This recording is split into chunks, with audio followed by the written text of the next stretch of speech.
ನಮಸ್ಕಾರ, ನನ್ನ ಹೆಸರು ದಿಲೀಪ್. ಜ್ಯೂಸಿಂಗ್ ಕೋಲ್ಡ್ ಆಯಿಲ್ ಪ್ರೆಸ್ಸನ್ನು ಪ್ರತಿನಿಧಿಸ್ತಿದ್ದೇನೆ. ಇವತ್ತು ನಾವು ನಮ್ಮ ಫಸ್ಟ್ ಕಸ್ಟಮರ್ ಆದಂತಹ ಶ್ರೀ ಗುರುಪ್ರಸಾದ್ ಶೆಟ್ಟಿ ಅವರ ಒಂದು ಆಫೀಸಲ್ಲಿದ್ದೇವೆ.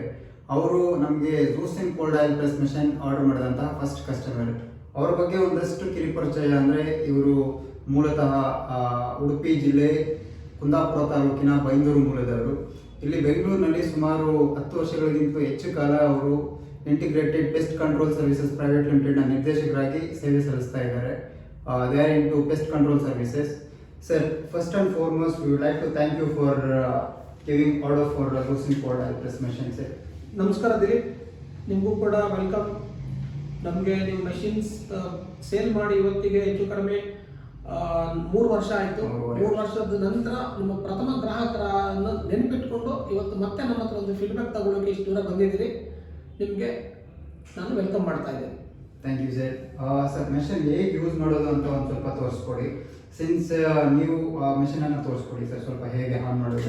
ಖಂಡಿತವಾಗಿ ಇದ್ದೀರಿ. ಈ ಮೆಷಿನ್ ಏನಂದರೆ ತುಂಬ ಸರಳವಾದ ವಿಧಾನವನ್ನು ಯೂಸ್ ಮಾಡೋದಕ್ಕೆ. ಇದು ಹೇಗಂದರೆ ಪ್ಲಗ್ ಆ್ಯಂಡ್ ಪ್ಲೇ ಮೆಷಿನ್ ಅಂತಲೇ ಹೇಳ್ಬೋದು. ಜಸ್ಟ್ ನಾನು ಪವರನ್ನು ಆನ್ ಮಾಡ್ತಾ ಇದ್ದೀನಿ. ಪವರ್ ಆನ್ ಮಾಡಿ ಇಲ್ಲಿ ಹಿಂದ್ಗಡೆ ಒಂದು ಬಟನ್ ಇದೆ. ಈ ಬಟನನ್ನು ಪ್ರೆಸ್ ಮಾಡಿದ ತಕ್ಷಣ ಮೆಷೀನು ಪವರ್ ಆನ್ ಆಗಿದೆ. ನಾನು ಇಲ್ಲಿ ಈ ಚೂಸ್ ಬಟನ್ನನ್ನು ಪ್ರೆಸ್ ಮಾಡೋದ್ರ ಮುಖಾಂತರ ನನಗೆ ಯಾವ ಸೀಡನ್ನು ಯೂಸ್ ಮಾಡ್ತೀನಿ, ನಾನು ಆ ಸೀಡಿಗೆ ಬೇಕಾದಂಥ ಟೆಂಪ್ರೇಚರನ್ನು ಸೆಟ್ ಮಾಡ್ಕೊಳ್ತಾ ಇದ್ದೀನಿ. ಇವತ್ತು ನಾನು ಕೊಕೊನಟ್ಟನ್ನು ಯೂಸ್ ಮಾಡ್ತಾ ಇರೋದ್ರಿಂದ ನಾವು ಜಾಸ್ತಿ ಕೊಕೊನಟ್ ಆಯಿಲನ್ನೇ ಕನ್ಸ್ಯೂಮ್ ಮಾಡೋರು. ಹಾಗಾಗಿ ಇವತ್ತು ನಾನು ಕೊಕೊನಟ್ಟನ್ನೇ ನಿಮಗೆ ತೋರಿಸ್ತೀನಿ, ಯಾವ ಥರ ಇದರಲ್ಲಿ ಚೆನ್ನಾಗಿ ಬರುತ್ತೆ ಅಂತ. ನಿಮ್ಮ ಮಿಕ್ಕಿದ ಗ್ರಾಹಕರಿಗೆ ಅನುಕೂಲ ಆಗುವ ದೃಷ್ಟಿಯಿಂದ ನಾನು ಇವತ್ತು ಕೊಕೊನಟ್ಟನ್ನು ಚೂಸ್ ಮಾಡಿ ಅದನ್ನು ತೋರಿಸ್ತಾ ಇದ್ದೀನಿ.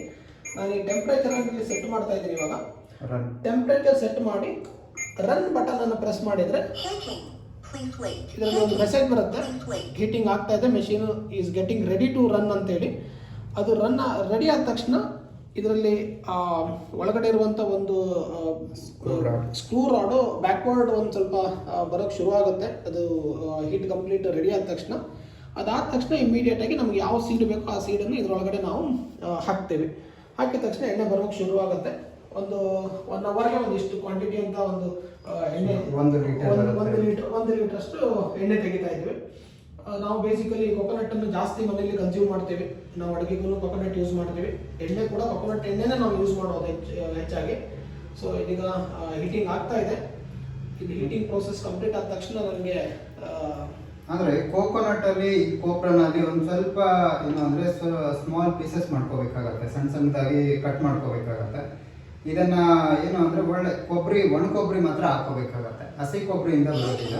ಹೌದು ಖಂಡಿತವಾಗಿ. ನಾನು ಒಂದ್ಸರಿ ಮೆಷಿನ್ ಯೂಸ್ ಮಾಡೋ ಟೈಮಲ್ಲಿ ಸ್ಟಾರ್ಟಿಂಗಲ್ಲಿ ಒಂದ್ಸರಿ ಹಸಿ ಕೊಬ್ಬರಿ ಹಾಕಿದಾಗ ನನಗದು ಸರಿಯಾದ ಪ್ರಮಾಣದಲ್ಲಿ ಎಣ್ಣೆ ಸಿಗಲಿಲ್ಲ. ಸೊ ಅದರ ನಂತರ ನಿಮ್ಮ ಒಂದು ಗೈಡೆನ್ಸ್ ಮೇಲೆ ನಾನು ಒಣ ಕೊಬ್ಬರಿನೇ ಯೂಸ್ ಮಾಡ್ತಾ ಇದ್ದೀನಿ. ನನಗೆ ತುಂಬ ಚೆನ್ನಾಗಿರುವಂಥದ್ದು. ಸ್ಲೈಸಸ್ ನೋಡಿ, ಇಷ್ಟೊಂದು ಸಣ್ಣದಾಗಿ ಸ್ವಲ್ಪ ಸಣ್ಣದಾಗಿ ಕಟ್ ಮಾಡ್ಕೋಬೇಕಾಗತ್ತೆ.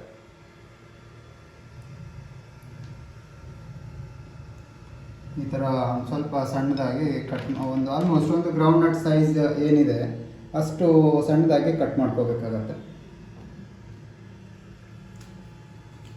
ಸರ್, ನಿಮಗೆ ಇಂತಹ ಒಂದು ಸಣ್ಣ ಆಯಿಲ್ ಪ್ರೆಸ್ ಮೆಷಿನ್ ತಗೋಬೇಕು ಅಂತ ಹೇಗೆ ಆಲೋಚನೆ ಬಂತು ಸರ್? ಕೂತ್ಕೊಳ್ಳಿ ದಿಲೀಪ್, ನಾವು ಕೂತ್ಕೊಂಡು ಮಾತಾಡೋಣ. ನಾನು ಬೇಸಿಕಲಿ ಏನಂದರೆ, ನಾನು ಫಾರ್ಮಾ ಇಂಡಸ್ಟ್ರಿಯಿಂದ ನನ್ನ ಕರಿಯರನ್ನು ಸ್ಟಾರ್ಟ್ ಮಾಡಿದ್ದೆ. 2006 ನನ್ನ ಕರಿಯರ್ ಸ್ಟಾರ್ಟ್ ಆಯಿತು. ಫಾರ್ಮಾ ಇಂಡಸ್ಟ್ರಿಯಲ್ಲಿ ಇರೋದ್ರಿಂದ ನಾನು ಹೆಲ್ತ್ ಬಗ್ಗೆ ಸ್ವಲ್ಪ ಯಾವಾಗಲೂ ಕಾನ್ಷಿಯಸ್ ಆಗಿದ್ದೆ. ನನಗೆ ಮುಂಚೆಯಿಂದ ಗೊತ್ತಿತ್ತು ಅಡಲ್ಟ್ರೇಷನ್ ಇರುವಂಥ ಪ್ರಾಡಕ್ಟ್ ಮಾರ್ಕೆಟಲ್ಲಿ ಏನೆಲ್ಲ ಸಿಗುತ್ತೆ, ಅದರಿಂದ ಏನೆಲ್ಲ ದುಷ್ಪರಿಣಾಮ ಇದೆ, ಅದರಿಂದ ಏನೆಲ್ಲ ಕಾಯಿಲೆಗಳು ಬರ್ತವೆ ಅಂತೇಳಿ ನಾನು ಫಾರ್ಮಾ ಇಂಡಸ್ಟ್ರಿಯಲ್ಲಿ ಇರೋದ್ರಿಂದ ಸಾಕಷ್ಟು ಅದ್ರ ಬಗ್ಗೆ ತಿಳ್ಕೊಂಡಿದ್ದೆ. ಬಟ್ ಎಷ್ಟೇ ತಿಳ್ಕೊಂಡಿದ್ರು ಕೂಡ ನಾವು ಅದನ್ನು ಇಂಪ್ಲಿಮೆಂಟ್ ಮಾಡ್ತಾ ಇರಲಿಲ್ಲ. ಬಟ್ ಯಾವಾಗ ನನಗೆ ಮದುವೆ ಆಗಿ ಮಕ್ಕಳಾಯಿತು, ಮಕ್ಕಳ ಒಂದು ಆರೋಗ್ಯದ ದೃಷ್ಟಿಯಿಂದ ನಾನು ಯಾವಾಗಲೂ ಹೈಜಿನಿಕ್ ಪ್ರಾಡಕ್ಟನ್ನು ಜಾಸ್ತಿ ಪ್ರಿಫರ್ ಮಾಡ್ತಾ ಇದ್ದೆ. ಹೊರಗಡೆ ಹೋದಾಗ ನಾವು ಎಲ್ಲಿ ಹೈಜಿನಿಕ್ ಆಗಿರೋ ಪ್ರಾಡಕ್ಟ್ ಸಿಗುತ್ತೆ, ಎಲ್ಲಿ ಅಡಲ್ಟ್ರೇಷನ್ ಕಡಿಮೆ ಇರುವಂಥ ಪ್ರಾಡಕ್ಟ್ ಸಿಗುತ್ತೆ, ಆ ಥರ ಪ್ರಾಡಕ್ಟನ್ನು ಯಾವಾಗಲೂ ನಾವು ಹುಡುಕ್ತಾ ಇದ್ದೀವಿ. ಸೊ ಹಾಗೆ ನಾನು ಈ ಒಂದು ಜ್ಯೂಸಿನ್ ಅನ್ನೋ ಮೆಷಿನ್ ನನಗೆ ಯಾವಾಗ ನನ್ನ ಗಮನಕ್ಕೆ ಬಂತು, ನಾನು ಇಮಿಡಿಯೇಟಾಗಿ ಇದನ್ನು ನಾನು ಬೈ ಮಾಡಲೇಬೇಕು. ನಾನು ಕೂಡ ಮನೆಯಲ್ಲೇ ಎಣ್ಣೆ ತಯಾರಿಸ್ಕೊಂಡು ನನಗೆ ಬೇಕಾದಂಥ ಎಣ್ಣೆ ಯಾವುದೇ ಇರ್ಬೋದು, ಬೇಕಾದರೆ ಕೊಕೊನಟ್ ಆಯಿಲ್ ಇರ್ಬೋದು, ನಾವು ಜಾಸ್ತಿ ಯೂಸ್ ಮಾಡುವಂಥದ್ದು, ಅಥವಾ ಗ್ರೌಂಡ್ನಟ್ ಆಯಿಲ್ ಇರ್ಬೋದು, ನಮ್ಮದು 2ನೇ ಪ್ರೆಫರೆನ್ಸ್ ಇರುವಂಥದ್ದು, ಅಥವಾ ಮಕ್ಕಳಿಗೆ ಬೇಕಾದಂಥ ಬಾದಾಮ್ ಎಣ್ಣೆ ಇರ್ಬೋದು, ಇದನ್ನೆಲ್ಲ ಯೂಸ್ ಮಾಡೋದಕ್ಕೋಸ್ಕರ ನಾನು ಮೆಷಿನನ್ನು ಬೈ ಮಾಡಬೇಕಂತ ನಿರ್ಧಾರ ಮಾಡಿದೆ. ಈಗ ಮೆಷಿನ್ನು ರೆಡಿ ಇದೆ. ನಾವು ಒಂದು ಆಯಿಲ್ ಮಾಡಿಬಿಟ್ಟು ನಮ್ಮ ಮಿಕ್ಕಿದ ಗ್ರಾಹಕರಿಗೆ ತೋರಿಸೋದಕ್ಕೋಸ್ಕರ ಒಂದ್ಸರಿ ರನ್ ಮಾಡಿಸಿ ತೋರಿಸ್ತೀನಿ. ಇವಾಗ ಮೆಷಿನ್ನು ರನ್ ಆಗೋದಕ್ಕೆ ರೆಡಿ ಇದೆ. ಇದರಲ್ಲಿ ನಾನು ಒಂದು ಹಿಡಿಯಷ್ಟು ಕತ್ತರಿಸಿದ ಕೊಕೊನಟ್ಟನ್ನು ಹಾಕಿದ್ದೀನಿ.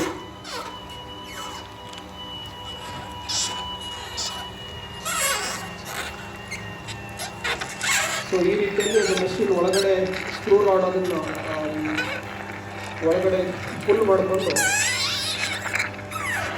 ಎಣ್ಣೆ ಬರೋದಕ್ಕೆ ಶುರು ಆಗುತ್ತೆ.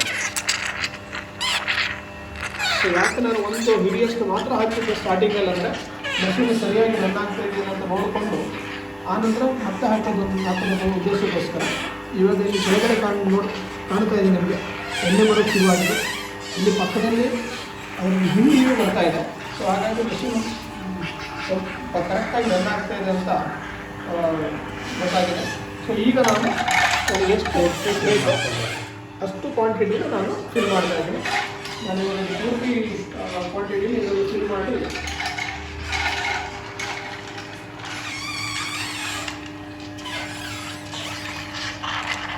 ಸೊ ನಾನೀಗ ಒಂದು ಸುಮಾರಾಗಿ ಒಂದು 300 ಗ್ರಾಮ್ ಆಗುವಷ್ಟು ಕೊಕೊನಟ್ಟನ್ನು ಕತ್ತರಿಸಿ ಇದಕ್ಕೆ ಹಾಕಿದ್ದೀನಿ.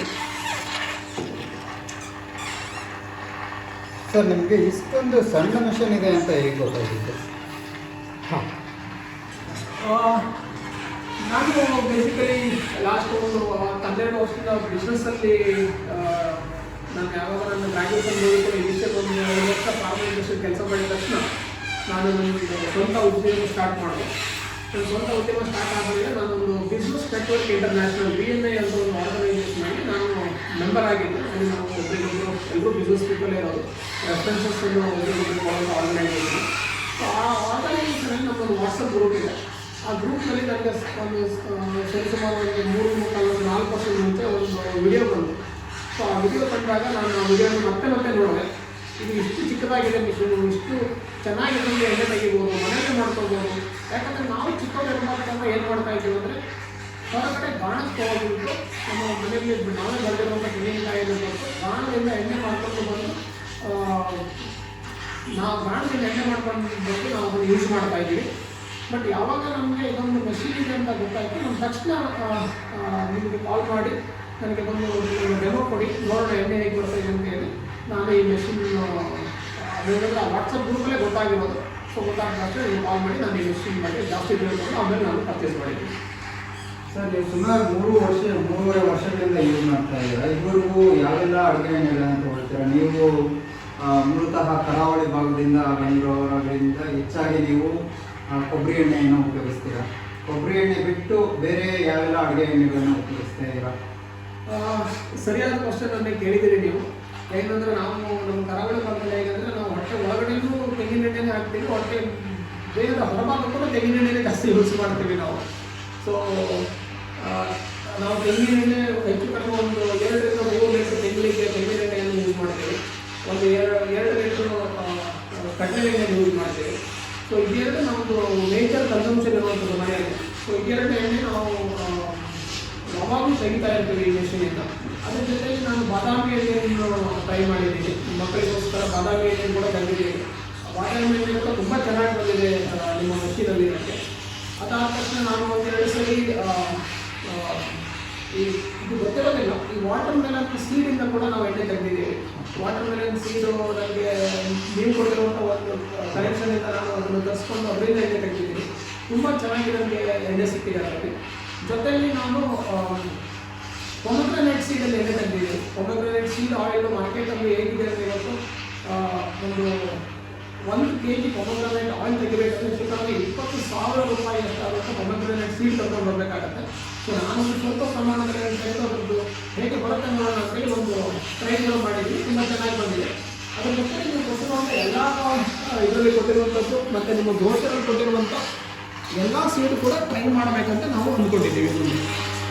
ಸೊ ತಿಂಗಳಿಗೆ ನೀವು ಒಟ್ಟಾರೆಯಾಗಿ ಸುಮಾರು ಒಂದು 4-5 ಲೀಟರ್ ಎಣ್ಣೆಯಷ್ಟು ಉಪಯೋಗಿಸ್ತಾ ಇದ್ದೀರಾ ನೀವು ಒಂದು ತಿಂಗಳಿಗೆ?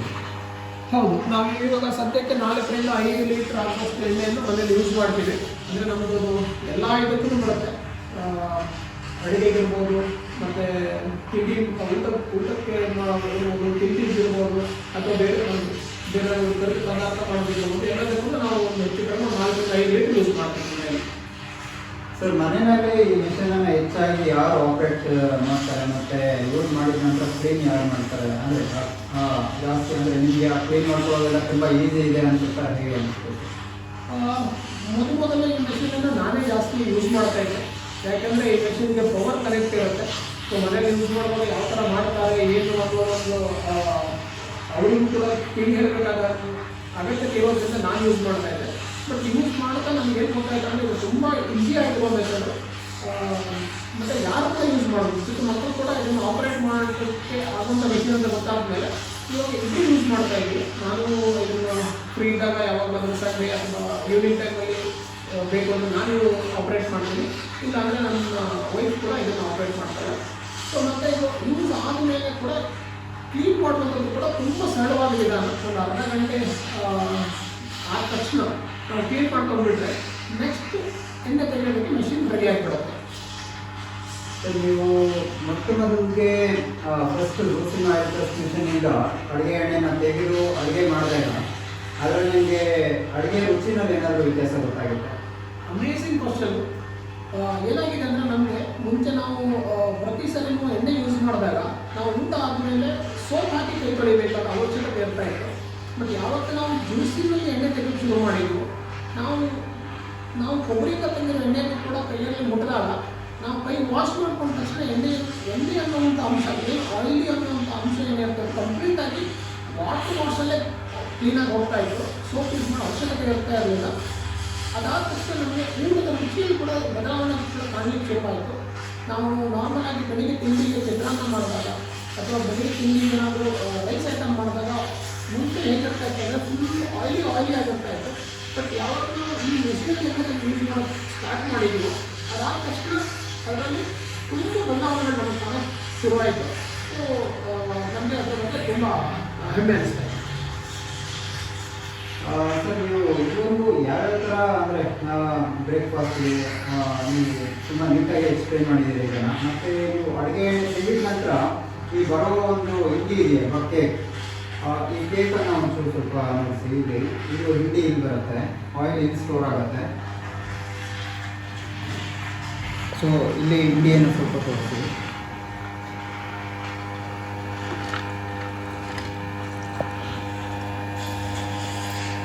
ಇಲ್ಲಿ ಆಯಿಲ್ ಸ್ಟೋರ್ ಆಗ್ತಾ ಇರುತ್ತೆ. ಸುಮಾರು ಇದು ಸ್ಟೋರೇಜ್ ಕಂಟೈನರ್ ಕೆಪಾಸಿಟಿ ಒಂದು 600 ml ವರೆಗೂ ಇರುತ್ತೆ. ಮತ್ತು ಹಿಂಡಿ ಕಲೆಕ್ಟ್ ಆಗುತ್ತೆ. ನೀವು ಈ ಹಿಂಡಿಯನ್ನು ಯಾವ ಒಂದು ಅಡುಗೆಗೆ ಇದನ್ನೇನಾದರೂ ಮರುಬಳಕೆ ಮಾಡ್ತೀರೋ ಇಲ್ಲಾಂದರೆ ಏನು ಮಾಡ್ತಾ ಇದ್ದೀರಾ?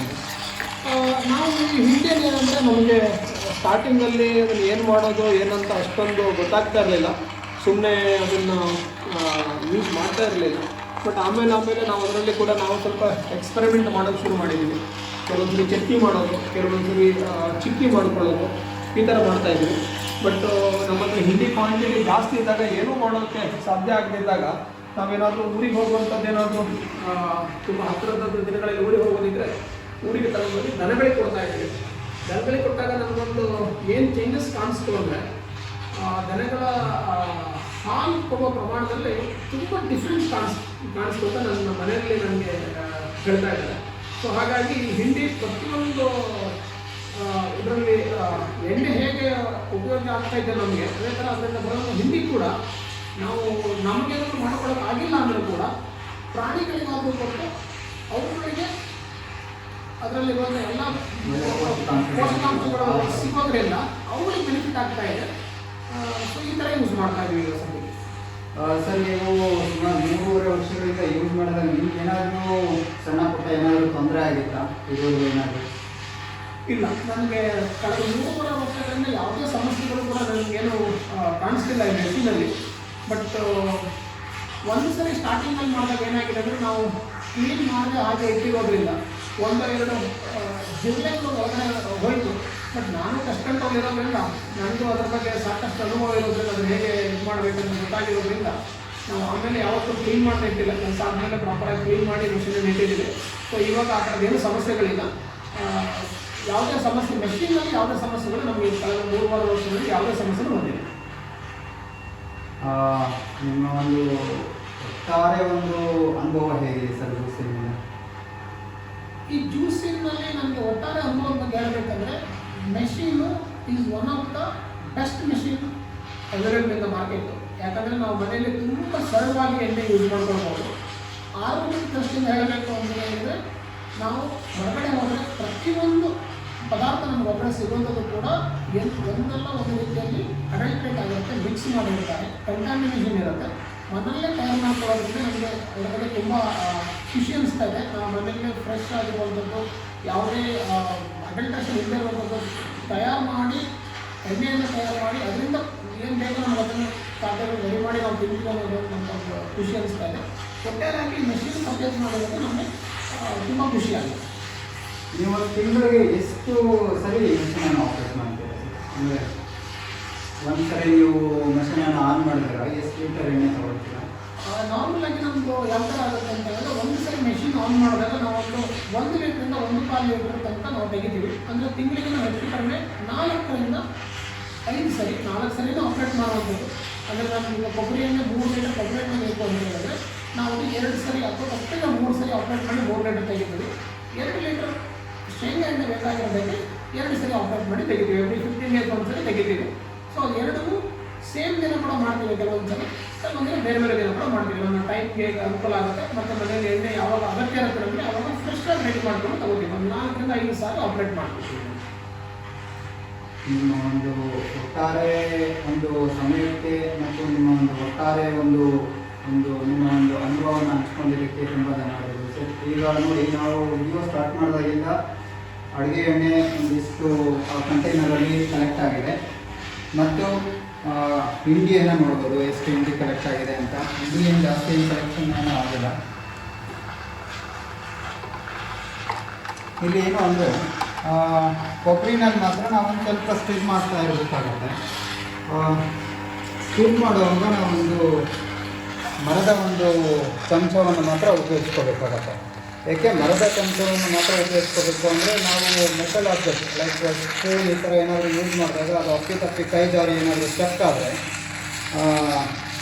ಅದು ಏನು ಅದನ್ನು ರಿಮೂವ್ ಮಾಡೋದಕ್ಕಾಗೋದಿಲ್ಲ, ರಿಪೇರಿ ಮಾಡೋದಕ್ಕಾಗೋದಿಲ್ಲ. ಹಾಗಾಗಿ ನಾವು ಸಜೆಸ್ಟ್ ಮಾಡೋದು ಏನಂದರೆ, ಒಂದು ಮರದ ಸ್ಪೂನ್ ಇಲ್ಲಾಂದರೆ ಒಂದು ವುಡನ್ ಚಾಪ್ಸ್ಟಿಕ್ಕನ್ನು ಮಾತ್ರ ಉಪಯೋಗಿಸಿ ಅದನ್ನು ಸ್ಟಿಲ್ ಮಾಡೋದಕ್ಕೆ ಅಂತ. ಬೇರೆ ಸೀಡ್ಸ್ ಕಂಟಿನ್ಯೂಸ್ ಫ್ಲೋ ಇರುತ್ತೆ. ಕೋಕೋನಟಲ್ಲಿ ಮಾತ್ರ ಸ್ವಲ್ಪ ನಾವು ಪುಷ್ ಮಾಡ್ತಾ ಇರಬೇಕಾಗುತ್ತೆ ಆಗೊಮ್ಮೆ ಈಗೊಮ್ಮೆ.